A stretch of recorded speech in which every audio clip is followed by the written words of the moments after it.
Ya, pemirsa, industri besi dan baja nasional hingga kini masih mewaspadai dampak perang berkepanjangan yang terjadi di sejumlah wilayah secara global, di mana perang dikhawatirkan memicu lonjakan harga energi dan logistik internasional sehingga menekan daya saing produk besi dan baja domestik. Memasuki hari ke-17 perang Iran melawan Amerika Serikat dan Israel telah menimbulkan kehancuran infrastruktur dan korban jiwa masyarakat tidak berdosa di kedua belah pihak. Bahkan, perang kini menyasar lokasi-lokasi strategis seperti kilang-kilang minyak di wilayah Iran dan Israel maupun negara tetangga seperti Oman. Kondisi ini pun dikhawatirkan akan semakin memanaskan harga minyak mentah di pasaran dunia. Apalagi militer Iran sudah memberikan ultimatum untuk tidak memberikan akses keluar masuk Selat Hormuz yang menjadi jalur pelayaran logistik energi dari wilayah Timur Tengah ke negara lain. Padahal Selat Hormuz adalah urat nadi energi global krusial yang menghubungkan Teluk Persia dengan Teluk Oman, di mana sekitar 20 hingga 30% perdagangan minyak dan liquefied natural gas atau LNG dunia melintas setiap harinya. Sementara data Badan Pusat Statistik mencatat, nilai ekspor besi dan baja di bulan Januari 2026 turun 0,13% dibandingkan tahun 2025 lalu. Sedangkan volume ekspor besi dan baja justru tercatat naik 6,65% di bulan Januari 2026. Berbagai sumber IDX Channel.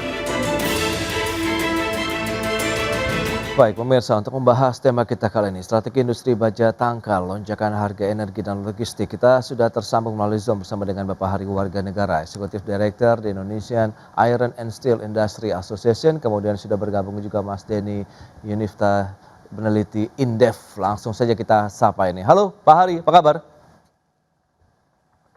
Baik, Mas Pras. Baik, terima kasih juga Apa kabar juga? kabar Sehat baik. semua ya. Terima kasih atas waktu yang disempatkan Pak Hari, dan kemudian langsung saja kita sapa. Halo Mas Denny, apa kabar? Baik Mas Pras, sehat alhamdulillah. Kabar baik juga, terima kasih atas waktu yang disempatkan. Sebelum membahas lebih jauh, langsung saja kita ke Pak Hari kembali terkait dengan update terkini bagaimana industri besi dan baja nasional untuk menyikapi kondisi perang yang terjadi begitu ya di kawasan Timur Tengah, karena sebelumnya kita tahu juga sudah ada perang berkepanjangan Rusia Ukraine, kemudian juga sempat terjadi insiden ataupun peristiwa begitu antara Amerika dengan Venezuela. Bagaimana Anda melihat kondisi saat ini? Baik, Mas Pras, terima kasih. Jadi memang kita nih di industri besi baja benar-benar spot jantungnya nggak kelar-kelar gitu ya. Oke. Jadi ekses global ya, ekses kapasitas global, produksi global, kemudian kita juga produsen dalam negeri, member-member kami harus bersaing dengan produk-produk yang datang dari luar negeri, terutama dari Cina yang boleh dibilang lebih efisien ya. Sekarang juga adalah dampak dari perang ya, mulai dari Ukraine, Rusia, kemudian sekarang Iran dengan Israel dan US ya. Nah, memang kalau dilihat tentu sektor energi yang akan kena pertama kali, kemudian logistik. Oke. Dan boleh dibilang dari anggota kita juga mewaspadai ya. Artinya ada yang bilang bisa sampai $200, kemudian ada yang bilang bahwa ini bisa panjang ya, jadi nggak cepat kelar gitu. Jadi artinya memang menyiapkan diri untuk menghadapi ini. Dan tentunya ini kalau terjadi ya cukup panjang, tentu ini akan membuat dari kita pelaku industri untuk mewaspadai ya, tidak ada tindakan investasi baru atau yang untuk ekspansi. Jadi ini kondisi yang ada untuk di anggota-anggota kita, dan tentunya kita juga akan melakukan penerapan efisiensi di sisi operasional. Efisiensi juga nampaknya akan dilakukan. Nah, dengan menyikapi kondisi saat ini, Indef sendiri melihat bagaimana ini, Mas Denny, kalau kita lihat dengan kondisi di Timur Tengah, apakah juga akan langsung memberikan dampak ya terkait dengan stabilitas rantai pasok global, khususnya bagi aktivitas perdagangan internasional Indonesia ini? Ya, memang tantangannya ini cukup kompleks ya, dan ketidakpastian ini meningkat sangat tajam gitu ya. Jadi saya melihat itu dampaknya itu bisa dari dua transmisi ya. Yang pertama itu tentu energi ya. Dan yang kedua itu melalui jalur pelayaran ya, jalur perdagangan ya. Nah, ini yang resikonya di situ. Nah, tentu dari sisi energi kita semua tahu ya bahwasanya peningkatan harga eh, harga energi itu ya menyebabkan peningkatan harga ini ya pengolahan ya, biaya pengolahan bagi industri itu tentu Oke. gitu ya. Namun juga di satu sisi premi resiko itu menjadi meningkat Hmm. gitu ya. Karena apa? Karena dari sisi pelayarannya ya. Jadi karena terjadi eskalasi ya di Selat Hormuz itu yang kemudian menurunkan pelayaran melewati situ gitu. Jadi pelayaran itu kemudian menggeser atau rerouting ya. Rerouting ini yang kemudian menyebabkan peningkatan logistik cost gitu ya. Karena memang pertama tentu mengeluarkan bahan bakar yang cukup yang lebih banyak gitu ya, sehingga perusahaan-perusahaan logistik itu tentu akan mengurangi kapasitas pengirimannya ya, karena kebutuhan dari bahan bakar yang sangat besar. Nah, ini yang kemudian meningkatkan risiko pengiriman yang juga cukup besar. Jadi transmisinya ada dua di situ, Hmm. gitu ya. Sehingga ini yang kemudian menyebabkan tekanan yang cukup besar.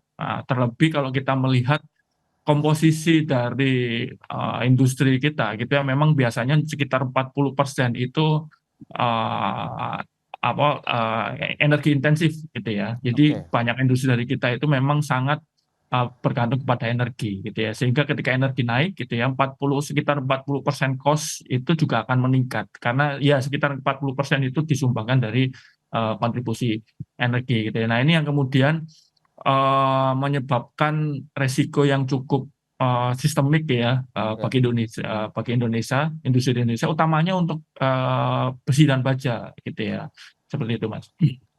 Baik, Mas Didi. Nah, kita kembali lagi ke Pak Hari. Nah, lantas seberapa besar sih Pak kalau boleh tahu sebenarnya porsi biaya logistik kemudian energi ya terhadap total biaya produksi industri baja di tanah air saat ini? Apakah juga ini cukup krusial begitu atau bagaimana? Ya, jadi memang cukup signifikan ya.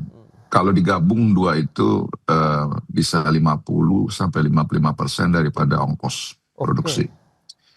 Energi itu di sekitar 15-20 ya. Kemudian logistik itu dia 25-30 ya.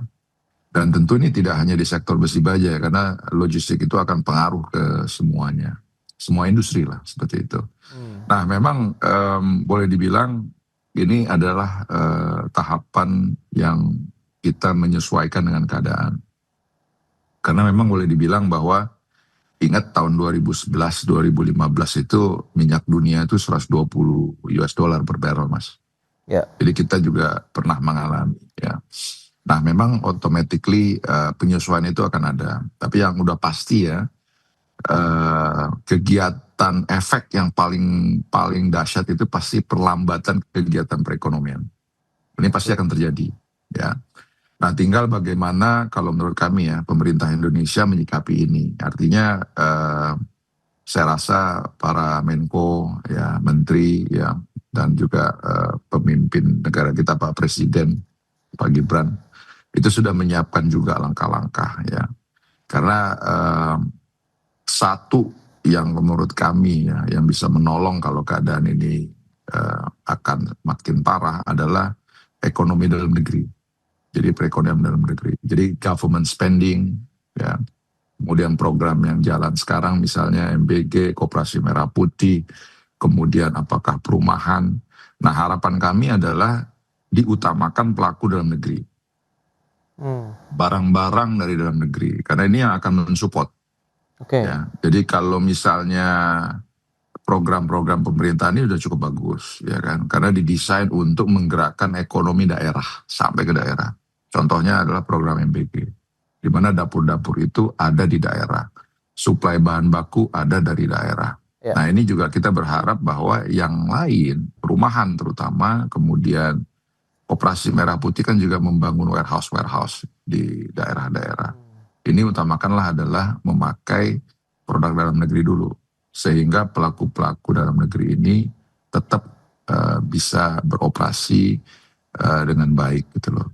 Karena boleh dibilang apabila market dunianya turun atau melambat atau nanti wait and see ya, yang bisa menolong adalah ekonomi lokal.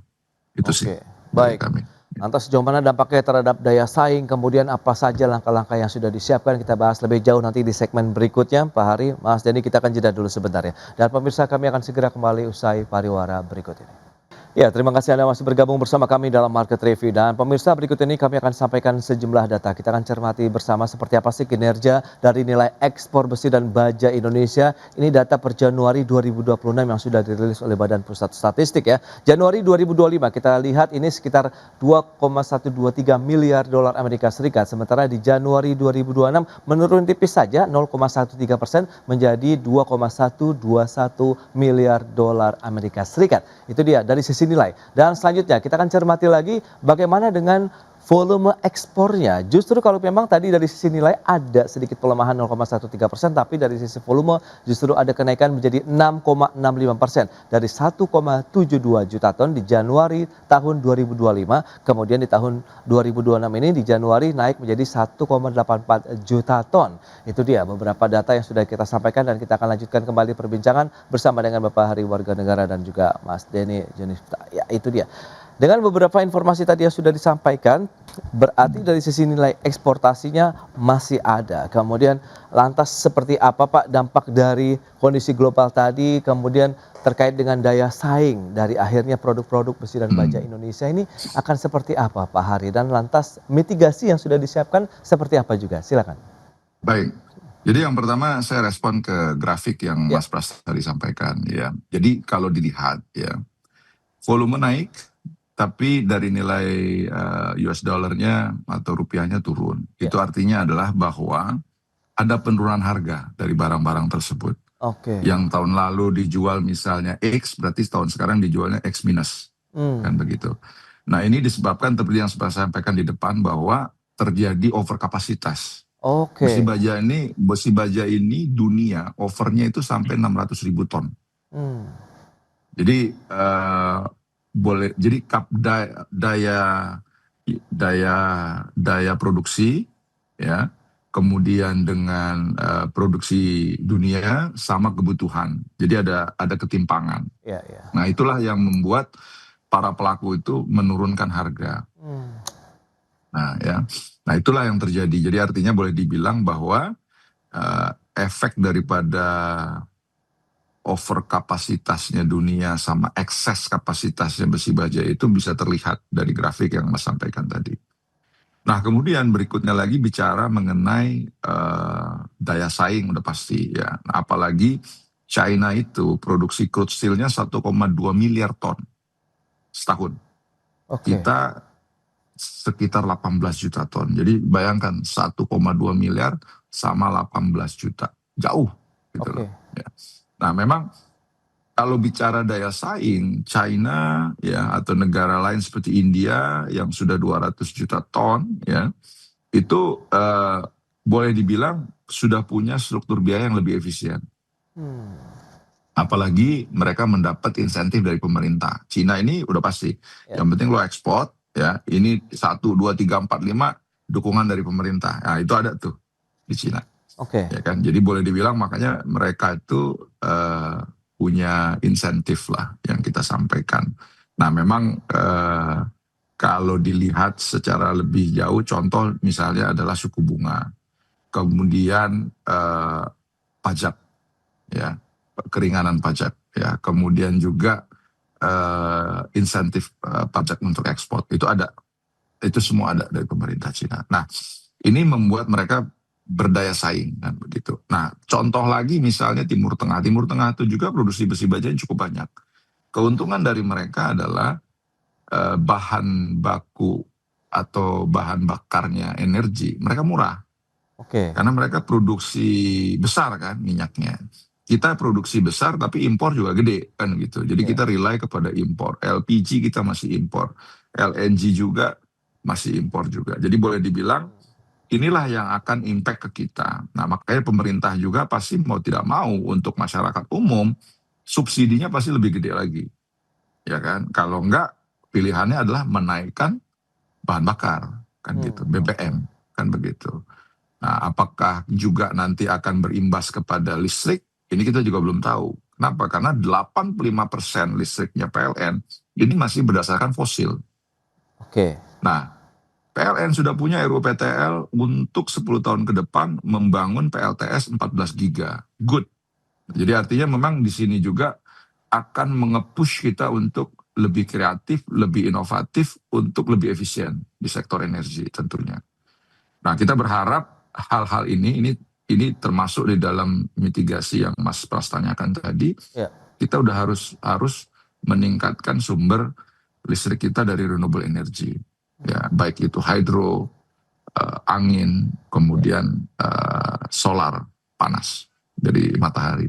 Nah, ini dipercepat kalau menurut kami karena memang beberapa juga tuntutan dari market sekarang ini bicara green energy.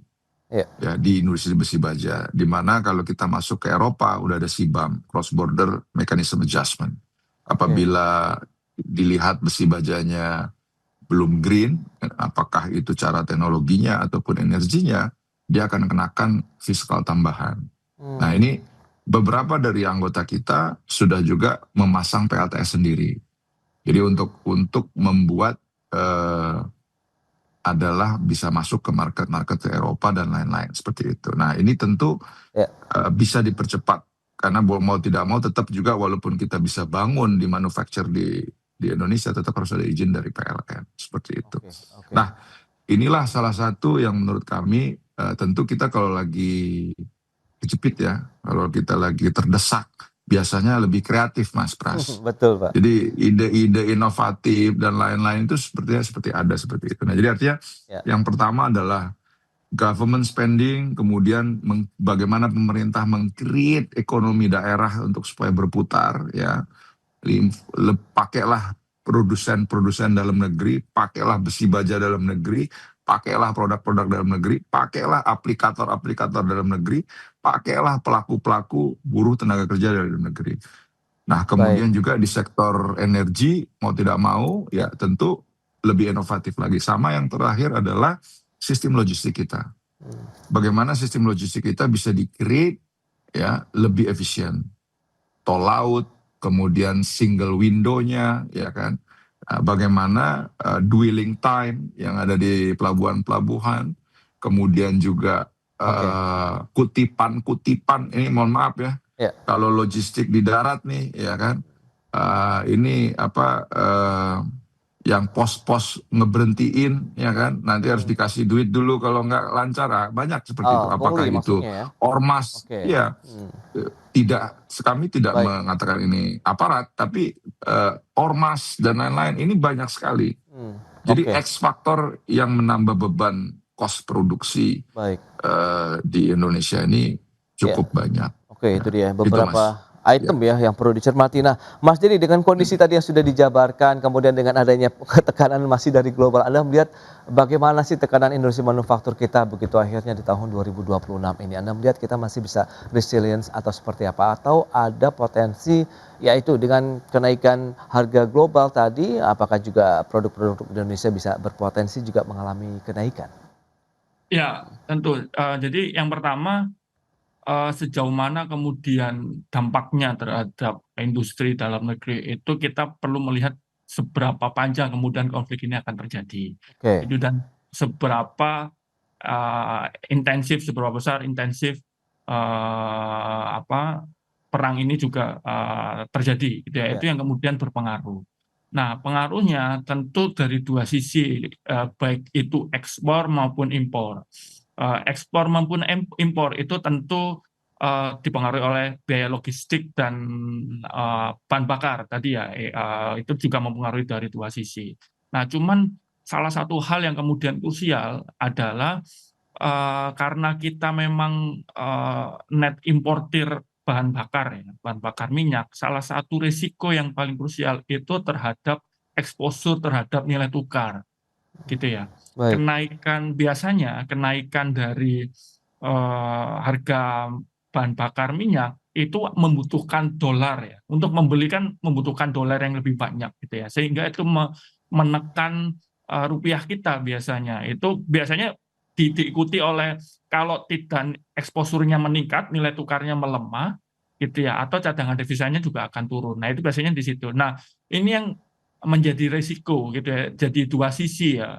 Nah, yang untuk eksportir ya, risikonya itu kompetitif ya, daya kompetisinya ya, itu yang kemudian akan Oke, berkurang. Karena tadi disebutkan oleh Pak Hari, bahwasanya memang dari sisi industri besi dan baja, kita itu secara dunia memang excess demand, excess supply ya. hmm, Nah, itu yang kemudian berpotensi menyebabkan margin dari industri besi dan baja itu semakin tipis karena di situ perang harga dan lain sebagainya. Belum lagi kemudian dipengaruhi oleh berbagai tindakan-tindakan negara lain ya gitu ya.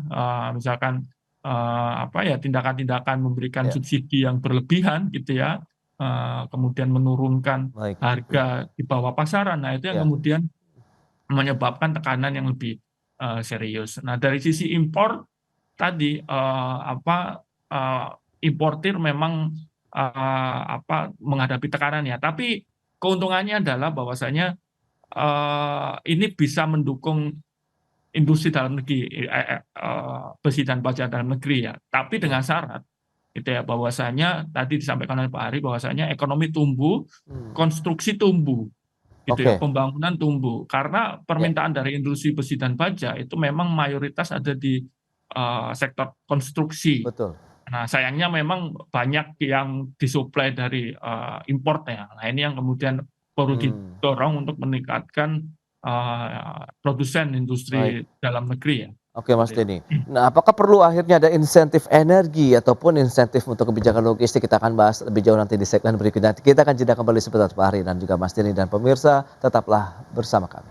Masih menyaksikan Market Review dan kita lanjutkan kembali perbincangan bersama dengan Bapak Wahri Warga Negara, Executive Director di Indonesian Iron and Steel Industry Association, kemudian juga Mas Denny Yuarta Junifta, peneliti Indef. Nah, Mas Denny, kalau kita bicara mengenai insentif, adakah mungkin ramuan-ramuan kebijakan lagi yang perlu dilakukan oleh pemerintah? Kalau tadi memang tadi disoroti begitu ya oleh Pak Hari adalah bagaimana sektor logistiknya, energinya begitu yang menggunakan green energy. Apakah insentif-insentif juga perlu kita intensifkan misalnya? Ya, tentu gitu ya. Dan ini memang sangat lazim diberikan di banyak negara. Oke. Gitu ya. Misalkan Cina tadi disampaikan oleh Pak Hari bahwasanya Cina itu memang industrinya itu diberikan insentif yang besar-besaran terhadap energi gitu Hmm, ya. Utamanya terhadap pembiayaan-pembiayaan murah ya dari bank negara karena di sana ada yang namanya bank spesial gitu ya, bank oke. khusus gitu ya. Itu yang pertama. Di Amerika Serikat tentu dari sisi proteksionismenya mereka diberikan seperti Hmm, itu. Di Uni Eropa insentif-insentif untuk green teknologi gitu ya, untuk mengurangi dari biaya produksi tadi disampaikan bahwasanya minyak juga memang memberikan ketidakpastian gitu ya. Dan juga misalkan India gitu ya, mereka memberikan berbagai insentif dari sudut pandang ekosistem besi dan bajanya itu sendiri. Nah, artinya memang industri besi dan baja itu dipandang sebagai industri strategis yang kemudian banyak negara itu memberikan dukungan penuh terhadap itu. oke. Baik itu insentif energi maupun insentif terhadap ekosistemnya. Hmm, Seperti itu. Jadi sangat diperlukan. ya itu dia insentif. Nah, dari Pak Hari sendiri bagaimana Anda melihat ke depan begitu? Apa yang perlu dilakukan? Mother Oke, of Industry ini harus tetap kompetitif ya di tengah ketidakpastian ya. tadi dari sisi logistik, kemudian dari sisi Hmm. ekonomi globalnya juga ini. Oke, kalau saya pasar domestik, Mas Pras. Oke, Jadi pemerintah itu sudah cukup bagus dengan program-program unggulannya. oke, Ada BGN dengan dapur MBG-nya, kemudian ada Koperasi Merah Putih, ya, Kementerian Koperasi. Kemudian ada juga perumahan, ya, apalagi perumahan gitu ya. Karena perumahan ini involving banyak sekali, oke. semen, besi baja, tenaga kerja. Nah, tinggal bagaimana program-program unggulan itu tidak menyampingkan juga pembangunan infrastruktur, ya. Hmm, Kami memahami bahwa 2024 ke 2025 itu cukup jauh penurunan ya, APBN budget untuk infrastruktur, ya. Nah, ini kalau bisa ditambah Mas, ya, karena ini akan menggeliatkan pelaku-pelaku usaha di daerah, ya. Nah, tinggal highlight dari kami adalah semua program unggulan pemerintah ini pakailah produk-produk dalam negeri dulu, ya, termasuk besi baja dan lain-lain, gitu. Nah, kemudian apa namanya, impor boleh, ya. Menurut kami tidak anti impor, tapi boleh nggak impor itu nanti setelah memang nggak cukup pelaku-pelaku usaha dalam negerinya Oke, menyediakan iya. barang-barang dan lain-lain, gitu loh. Nah, jadi ini dulu, gitu loh. Kenapa? Karena program pemerintah cukup bagus Mas kalau dilihat. Cetak sawah 3 juta hektar, ya kan. Kemudian mau menurunkan impor di apa namanya, pangan, baik itu daging, susu dan lain-lain, ya kan. Nah, kemudian juga perumahan, ya kan. Nah, tapi kan jangan sampai bangun rumah nanti bawa besi bajanya dari luar, kan Oke, begitu. iya, iya. Nah, kemudian highlight tambahan dari kami adalah Kementerian Investasi, ya. Pada saat menerima investasi, jangan juga terlalu gampang menyerah dengan master list, di mana bahwa gue mau invest di Indonesia ya, tapi gue bawa bahan baku semua dari luar ya. Boleh nggak langsung nego? Boleh nggak 50-50? Gitu aja dulu Mas. Oke, iya, iya. Karena sekarang investasi, contoh misalnya pabrik mobil yang Vietnam, yang BYD, semua pegang master list Mas. Bahwa bahan baku dan aplikator semua dari luar. Oke, iya. Nah, kita nonton kan begitu. Nah, satu lagi di sektor migas, SKK migas, ya. Bangun blok ini, bangun blok ini, bangun blok ini, tapi semua bawa bahan baku dari luar. Pipa-pipanya bawa dari luar. Oke. Ya, 500 kilometer, ya, salah satu blok yang cukup besar nih, saya nggak usah sebut ya. Ya. Itu 500-an kilometer pipanya, dalam negeri cuma suplai 5 kilo. Baik, oke. Nah, jadi maksud kami ini dulu nih. Nah, jadi kenapa? Karena Indonesia ini kayak memang rebutan buat orang investasi.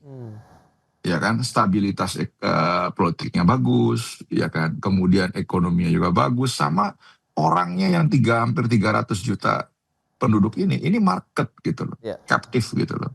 Jadi orang naksir gitu loh. Nah, cuman jangan kita juga terlalu nggak jual, apa maksudnya, terlalu murah gitu loh Mas. Ya kan? Jual mahal dikit lah gitu kan. Gitu. Sehingga tapi ujungnya adalah mensupport pelaku usaha dalam negeri. Kan seperti itu. Itu Mas dari kami. Intinya memang bagaimana fokus terhadap perhatian di pasar dalam negeri, tetap membentengi ya dari produk-produk lokal kita, begitu, dari sentuhan produk asing, terutama melalui kebijakan-kebijakan tadi, insentif yang diberikan untuk bisa memacu lagi produktivitas, marketnya terjaga, dan mungkin impor disesuaikan dengan kebutuhan yang ada di Indonesia. Kalau tadi disampaikan, kalau memang produksi kita tidak memenuhi, barulah bisa kita buka keran impornya. Baik Pak Hari. Kemudian Mas Denny, terima kasih banyak atas informasi, update dan juga insight yang sudah diberikan kepada pemirsa pada hari ini. Selamat melanjutkan aktivitas Anda kembali. Salam sehat, sampai berjumpa kembali Pak Hari. Terima kasih Mas Denny. Ya, pemirsa, Menteri Koordinator Bidang Perekonomian Airlangga Hartarto mengisyaratkan defisit APBN 2026 sulit untuk dipertahankan di bawah 3% dari PDB seperti diatur dalam Undang-Undang Keuangan Negara akibat dinamika perekonomian global yang mendorong kenaikan harga minyak mentah serta pelemahan nilai tukar rupiah. Jadi artinya dengan berbagai skenario ini defisit yang 3% itu sulit kita pertahankan. Kecuali kita mau memotong belanja dan memotong pertumbuhan, Pak Presiden. Nah, ini beberapa skenario yang mungkin perlu kita rapatkan secara terbatas. Demikian pernyataan Menteri Koordinator Bidang Perekonomian Airlangga Hartarto dalam sidang Kabinet Paripurna di Istana Negara pada 13 Maret lalu, yang menyatakan defisit APBN saat ini sulit untuk dipertahankan di bawah 3% dari PDB sebagaimana diatur dalam Undang-Undang Keuangan Negara. Airlangga menyebut dinamika geopolitik global saat ini telah menjadikan harga minyak mentah dan kurs dolar berada di atas level asumsi APBN 2026. Karena itu Airlangga mengusulkan opsi penerbitan peraturan pemerintah pengganti undang-undang atau per-PPU terkait anggaran pendapatan dan belanja negara 2026 untuk merespon kondisi global dan skenario defisit APBN yang telah diproyeksikan. Ia mengatakan bahwa per-PPU ini untuk memfasilitasi perubahan asumsi dalam APBN 2026 akibat gejolak geopolitik dunia, di mana defisit APBN pada 2026 diperkirakan akan melebar akibat perubahan asumsi harga minyak mentah Indonesia, nilai tukar hingga pertumbuhan ekonomi. Jakarta, Tim Liputan IDX Channel. Ya, pemirsa, untuk membahas tema kita kali ini, gejolak global berpotensi picu defisit APBN di atas 3% dari produk domestik bruto. Kita sudah tersambung melalui Zoom bersama dengan Bapak Salman Simanjorang, Ketua Bidang Hubungan Antar Lembaga Asosiasi Pengusaha Indonesia Apindo, kemudian Mas Nailul Huda, Direktur Ekonomi Digital Selios. Langsung saja kita sapa ini. Halo Pak Sarman, apa kabar? Salam sehat dan semangat selalu. Salam sehat juga Pak Sarman, terima kasih atas waktu yang disempatkan. Mas Nailul, apa kabar? Alhamdulillah baik Mas Pras, semoga baik-baik juga. Baik, terima kasih juga atas waktu yang disempatkan. Dan sebelum membahas lebih jauh ini kita ke Mas Nailul terlebih dahulu ya. Anda melihat bagaimana sih sebenarnya korelasi lah kalau kita cermati dengan dinamika begitu yang terjadi saat ini di global. Perang berkepanjangan sebenarnya ini yang terbaru ya. Karena kita tahu sebelumnya ada Rusia, Ukraina masih juga berlanjut. Kemudian beberapa daerah lainnya. Kemudian sekarang Iran begitu bersama dengan Amerika Serikat dan Israel. Lantas bagaimana korelasi dengan stabilitas fiskal Indonesia begitu. Mengingatkan APBN ini terhadap harga komoditas energi global cukup sensitif begitu. Silakan Mas Nailul. Ya, yang pertama gini Mas Pras, Ya. jadi kita lihat dampak dari perang yang berkepanjangan ini kan berimpact negatif terhadap harga minyak mentah global. Oke. Nah kalau kita lihat memang di dalam APBN untuk ACP ya, ACP itu adalah asumsi minyak yang diolah di Indonesia, itu harganya 70 USD per barel di situ. Nah, tapi kalau kita lihat semenjak ada serangan ya ke Iran dan juga ada perang yang berkecamuk di Timur Tengah, itu harga minyak itu sudah menyentuh level 119 USD per barel walaupun turun lagi gitu ya. Ya. Sekarang mungkin dia di angka 97 sampai 100 USD per barel. Nah, tentu ketika lebih tinggi karena kita kan net importer ya Mas Pras ya. Terus kemudian kita harus mengimpor minyak dari luar, kemudian harga yang diimpor itu lebih mahal dibandingkan dengan asumsi yang ada di APBN, maka ini akan menyebabkan pembengkakan subsidi. Karena apa? Karena ini kan ada beberapa BBM yang masih disubsidi, misalkan Oke. seperti solar, kemudian juga ada Pertalite gitu. Nah, ketika harga minyak ini meningkat, maka yang terjadi adalah pembengkakan dari subsidinya. Nah, subsidi yang membengkak ini akan memperlebar defisit anggaran. Makanya ini memang jadi salah satu faktor saja selain ada faktor-faktor lainnya tentu Mas Pras. Oke. Nah, Apindo sendiri melihat bagaimana Pak Sarman? Kalau tadi memang ini dampaknya cukup kuat sekali begitu dengan kondisi global ya terhadap kondisi di dalam negeri khususnya dari sektor energi. Nah, Apindo sendiri melihat tren kenaikan harga dunia saat ini dampaknya terhadap biaya logistik kemudian operasional industri di dalam negeri sudah sampai pada tahap yang mana nih Pak? Iya, ya kalau kita lihat memang saya rasa bukan hanya kita ya, hampir seluruh dunia, seluruh negara juga mengalami hal yang sama dalam Ya. hal ini. Nah, tentu kami dari pelaku usaha ya tentu akan wait and see ya, akan menunggu kebijakan resmi daripada pemerintah. Karena kalau kita lihat kan sampai saat ini bahwa pemerintah masih menjamin ketersediaan BBM kita dan juga gas kita sampai saat ini ya. Artinya ya mudah-mudahan dengan langkah-langkah yang sudah diambil, dengan mitigasi yang sudah dilakukan, dengan mencoba melakukan negosiasi dan lobby dengan Amerika atau mungkin dua negara di Afrika ya, Angola dan Nigeria, ya mudah-mudahan itu menjadi hal yang positif ya sehingga kita harapkan bahwa impor minyak kita ini mampu mensuplai kebutuhan nasional. Karena kenapa demikian? Karena kita tahu bahwa kenaikan harga minyak nantinya atau gas itu akan mempengaruhi ekosistem daripada operasional dunia usaha, otomatis gitu. Ya. Pertama, ya yang namanya BBM ini kan logistik otomatis akan naik. Kemudian juga biaya operasional atau cost produksi otomatis naik. Kalau nanti itu naik, ya mau tidak mau kan akan menyesuaikan harga di pasaran kepada masyarakat. Nah, ini kan sesuatu yang sebenarnya sangat-sangat dihindari oleh dunia usaha. Jadi, kalau kami saat ini pengusaha ya menunggulah bagaimana strategi dan kebijakan pemerintah menyikapi kondisi saat ini. Adjustment yang sudah disiapkan seperti apa nih Pak Sarman? Dengan potensi tadi ada kan kenaikan bahan baku kemungkinan juga bisa terjadi begitu akibat ada pelemahan kurs juga, kemudian harga energi juga naik. Nah ini dia adjustment-nya sudah seperti apa begitu Pak Sarman?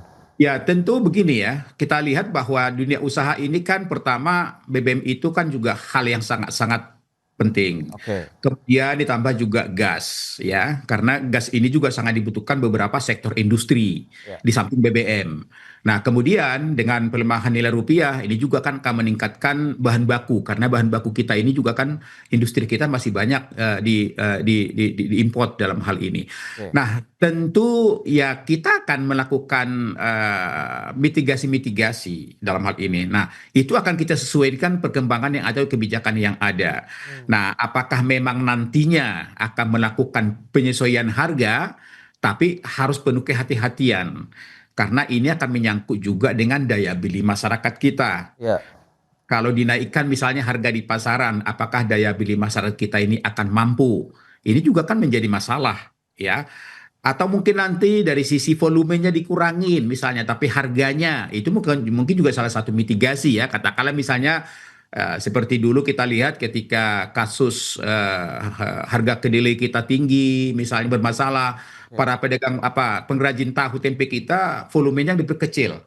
Ya, karena kalau nantinya harganya dinaikkan, tentu tidak laku, daya belinya berkurang. Tapi dengan volumenya diperkecil, nah harganya sama, mungkin mudah-mudahan seperti itu. Jadi ya memang saat ini pengusaha sudah akan melakukan satu berbagai langkah-langkah sambil menunggu adanya kebijakan resmi daripada pemerintah. Baik, baik Pak Sarman. Nah, kalau misalnya Mas Nailul, tadi juga Pak Airlangga sudah menyebutkan proyeksi kondisi terburuk defisit APBN bisa menyentuh angka sekitar 3,18 sampai dengan 4,06% PDB begitu. Nah, angka-angka ini sudah sesuai juga nggak sih dari proyeksi Selios begitu? Apakah ini juga memang kaitannya dengan tekanan global ini harus segera kita antisipasi dengan waktu yang cepat begitu Mas Nailul? Iya, iya. Sebenarnya gini, Mas Pras. Ya, Jadi terkait dengan defisit ini kan juga sebenarnya sudah di-mention ya di dalam laporannya Celios tahun lalu, oke. tahun 2024 itu terkait dengan proyeksi ketika ada program makan bergizi gratis itu 100%. Itu kita sudah prediksi ya, itu di defisit APBN itu ada di angka 3,4% dari Oke. GDP kita, GDP nominal kita. Nah, karena apa? Karena satu sisi ternyata penerimaan kita itu juga tidak bagus-bagus banget dalam 2 tahun terakhir. Kalau 1 tahun terakhir ini meningkat, ya itu karena ada baseline yang cukup rendah di tahun lalu. Nah, ketika memang ini bukan hanya dari sisi harga minyak global ya, tapi juga tata kelola APBN kita, maaf, tata kelola APBN kita yang memang bisa kita bilang banyak dikritik oleh lembaga dan juga Celios gitu kan. Kita Oke. tahu lah Fitch dan Moody's itu juga menyebutkan terkait dengan tata kelola anggaran kita yang berpotensi itu menjadikan defisit APBN itu lebih dari 3%. Padahal kalau kita lihat Moody's itu diluncurkan untuk kajiannya itu di bulan Januari. Artinya di sini sebenarnya tidak hanya terkait dengan harga minyak global ya, minyak mentah global. Nah, kemudian yang kalau kita lihat Mas Pras sebenarnya di sini yang kita soroti adalah terkait dengan tingginya untuk belanja program prioritasnya Pak Prabowo, Pak Presiden, di mana ada MBK dan sebagainya yang kita rasa itu membebani sekali APBN kita gitu kan. 335 triliun yang dianggarkan di tahun 2026 ini itu sangat tinggi sekali Mas Pras. Makanya kita sebenarnya berharap bahwa defisit ini harus tetap dijaga di bawah 3% dengan cara melakukan efisiensi termasuk dengan program-program prioritasnya dari Pak Presiden. Kemarin sebenarnya kita juga membaca ada arah untuk melakukan efisiensi secara ekstrim gitu ya untuk menanggulangi ini, tapi masih dalam tahap apa yang akan diefisiensikan kita masih belum tahu gitu kan. Nah, mudah-mudahan ini tidak merugikan lagi dunia usaha. Misalkan seperti yang jadi di efisiensi tahun 2025 yang memang itu membuat dunia usaha terpukul. Nah, kita harap sebenarnya dari sisi pemerintah itu membuat prioritas anggaran yang memang berimpact besar terhadap perekonomian. Kita tahu, kita menghitung lah untuk dampak dari MBG ini itu cukup kecil, 0,06% dibandingkan dengan GDP nominal. Itu sangat kecil sekali. Kemarin untuk yang dari BRIN ya, dari BRIN itu juga menyebutkan hal yang serupa bahwa dari 335T anggaran yang digelontorkan tahun 2026 itu hanya bisa menimbulkan multiplier effect ke GDP itu sekitar 14 triliun. Itu sangat rendah sekali. Makanya inilah yang kita soroti bahwa harus ada prioritas anggaran yang memang mendongkrak daya beli masyarakat. Saya setuju dengan Pak Sarman. Jadi kita jangan sampai keluar terkait dengan harga BBM yang akan dinaikkan. Itu sangat krusial sekali karena ini Oke. menyangkut daya beli masyarakat yang belum pulih, Mas Pras. Jadi saya rasa efisiensi dari program anggaran dan prioritas program anggaran itu wajib dilakukan oleh pemerintahan Pak Prabowo. Oke, ada upaya-upaya mungkin efisiensi yang perlu segera dilakukan begitu ya dari pemerintah. Kita akan bahas lebih jauh nanti di segmen berikutnya. Pak Sarman, Mas Nailul, kita akan jeda dulu sebentar ya. Dan pemirsa, kami akan segera kembali sesaat lagi.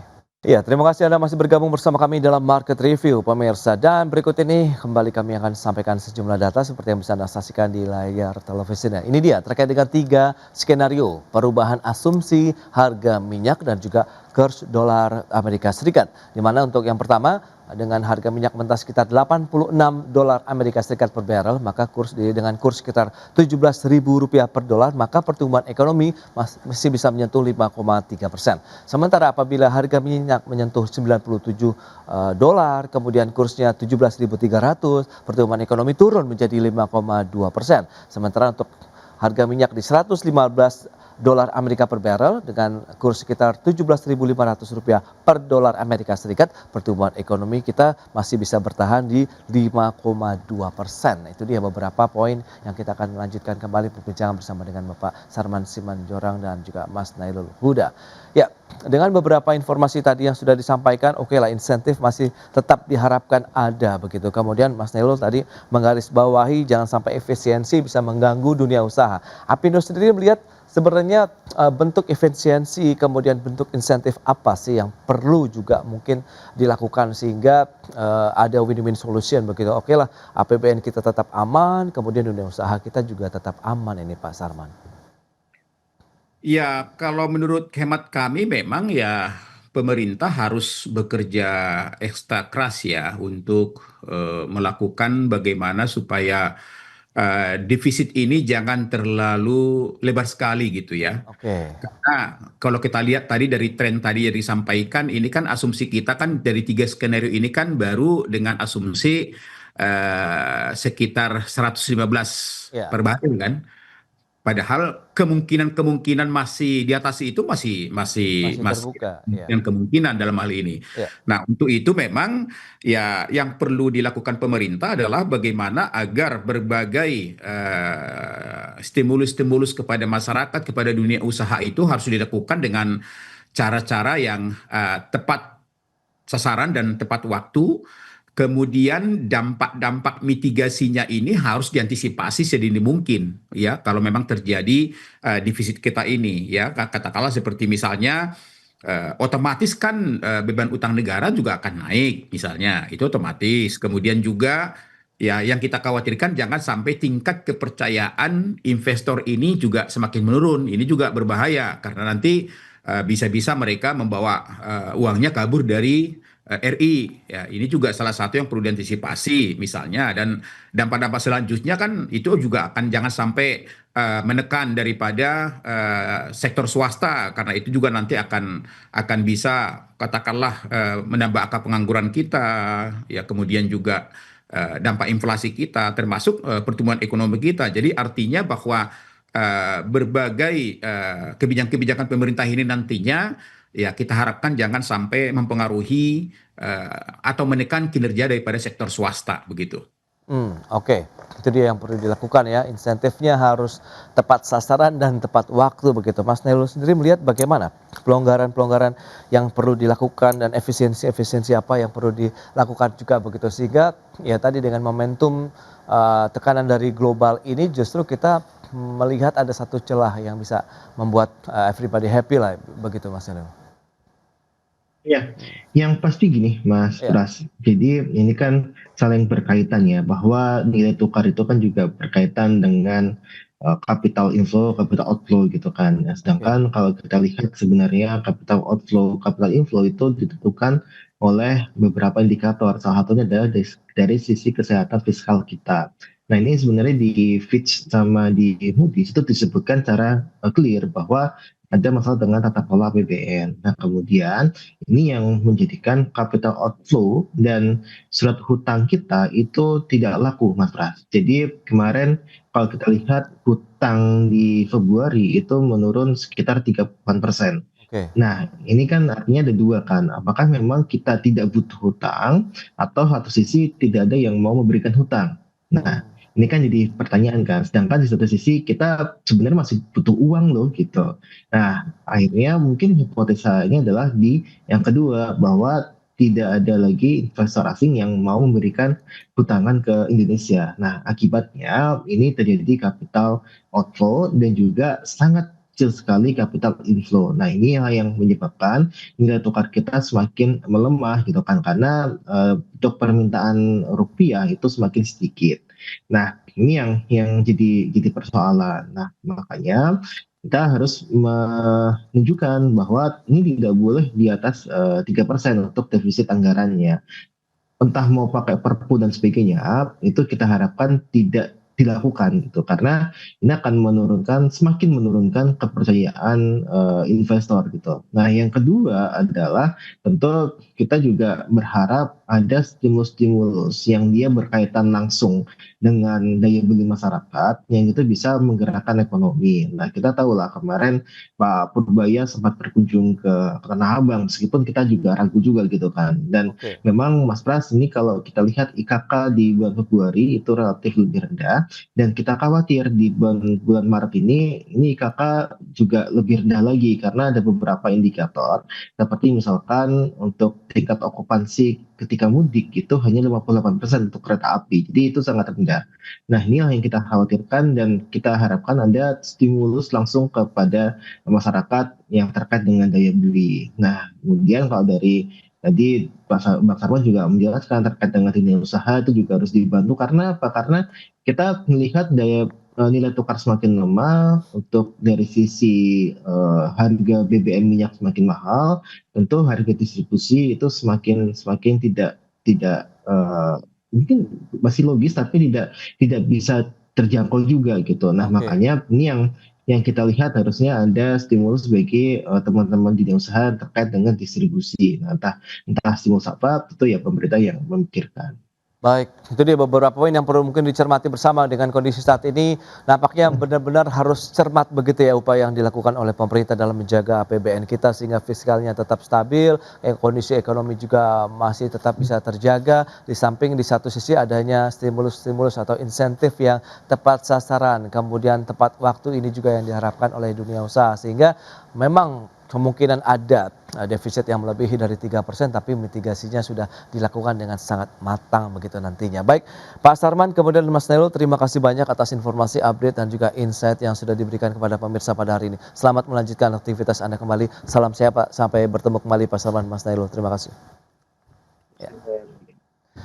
Baik pemirsa, 1 jam sudah saya menemani Anda dalam Market Review, dan berbahari terus informasi Anda hanya di IDX Channel, your trustworthy and comprehensive investment reference. Karena urusan masa depan harus terdepan, aku investor saham. Saya Prasetyo Wibowo beserta seluruh kerabat kerja yang bertugas pamit undur diri. Terima kasih dan sampai jumpa.